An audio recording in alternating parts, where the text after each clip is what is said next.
Bad luck Manchester United, স্বপ্নটা সত্যি হতে হতেও যেন হলো না।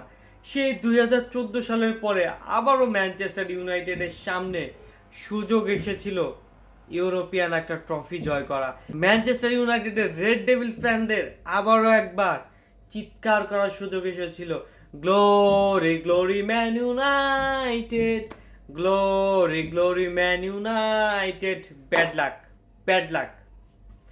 মানে ইউরোপিয়ান লিগের ফাইনালে এসে টটেনহামের সাথে হেরে গেল ম্যানচেস্টার ইউনাইটেড।